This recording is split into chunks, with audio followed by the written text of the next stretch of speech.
Hello friends, எல்லோரும் எப்படி இருக்கீங்க? நாங்கள் ரொம்ப நல்லா இருக்கோம். இப்போ நான் உங்கள் கூட வந்து மாப்பிள சம்பா அரிசியை வச்சு ஒரு ஹெல்த்தியான இட்லி ரெசிபி தான் ஷேர் பண்ண போகிறேன்.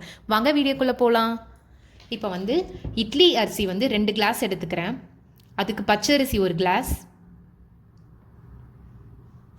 மாப்பிள சம்பா அரிசி 1 கிளாஸ், அது கூடவே ஜவ்வரிசி 1/4 கிளாஸ், உளுந்து 1 கிளாஸ் தனியாக நான் எடுத்துக்கிறேன். இப்போ இந்த கிளாஸில் வந்து 4 வந்து அரிசி எடுத்துருக்கோன்னா அப்போ 1 உளுந்து எடுத்தோம்னா கரெக்டாக இருக்கும். இப்போ இது எல்லாத்தையுமே வந்து ஒரு 3 டைம்ஸ் போல் நம்ம வாஷ் பண்ணிவிட்டு நல்ல தண்ணி பிடிச்சி ஒரு 5 மணி நேரம் ஊற வச்சுக்கலாம். இப்போ 5 மணி நேரம் ஊறிடுச்சு. இப்போ ஃபஸ்ட்டு நான் வந்து உளுந்து போட்டு எடுத்துக்கிறேன். உளுந்து இப்போ ரெடி ஆகிடுச்சு. அடுத்து நான் வந்து ஊற வச்சுருந்த அரிசி ஆட் பண்ணிக்கிறேன். இப்போ அரிசியும் ரெடி ஆனதுக்கப்புறம் உளுந்து அரிசி மாவு ரெண்டுத்தையும் மிக்ஸ் பண்ணி நைட் வச்சுருங்க. இப்போ மறுநாள் பார்த்தீங்கன்னா நல்லா புளிச்சிருக்கும். ஸோ இப்போ நீங்கள் வந்து இது கூட வெறும் உப்பு மட்டும் ஆட் பண்ணி நீங்கள் வந்து இட்லி ஊற்ற ஆரம்பிக்கலாம்.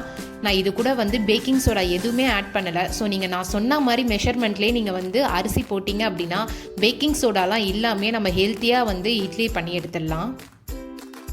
இப்போ இட்லி தட்டில் மாவு ஊற்றிட்டு 7 to 10 மினிட்ஸ் போல் நம்ம வந்து குக் பண்ணி எடுத்துடலாம். இப்போ 10 நிமிஷத்துக்கு அப்புறம் நான் ஓப்பன் பண்ணுறேன். இட்லி சூப்பராக வெந்திருக்கு. இப்போ இதை கொஞ்சம் ஆற விட்டுட்டு நம்ம வந்து இட்லி எடுத்துடலாம். இப்போ இட்லி ஆறிடுச்சு, நான் எடுத்துடுறேன். நான் சொன்ன மாதிரி நீங்களுமே வந்து வீட்டில் இதை மாப்பிள சம்பா அரிசி வச்சு ட்ரை பண்ணி பாருங்கள். ட்ரை பண்ணி பார்த்துட்டு எப்படி வந்துச்சுன்றதை எனக்கு கமெண்ட்டில் சொல்லுங்கள். நான் சொன்ன மெஷர்மெண்ட்லேயே பண்ணுங்கள். ஸோ பேக்கிங் சோடாலாம் இல்லாமையே நம்ம வந்து சாஃப்டான இட்லி பண்ணலாம். உங்களுக்கு எடுக்கும் போதே தெரியும் பாருங்கள் அந்த இட்லி எவ்வளோ சாஃப்டாக இருக்குது. நான் இது கூட வந்து வேர்க்கடலை சட்னி தான் அரைச்சிருக்கேன். ஏன்னா பசங்களுக்கு வந்து அந்த சட்னி ரொம்ப பிடிக்கும். உங்களுக்கு இந்த வீடியோ பிடிச்சிருக்குன்னா லைக் பண்ணுங்கள், ஷேர் பண்ணுங்கள், மறக்காமல் சப்ஸ்கிரைப் பண்ணுங்கள் எங்கள் சேனலுக்கு.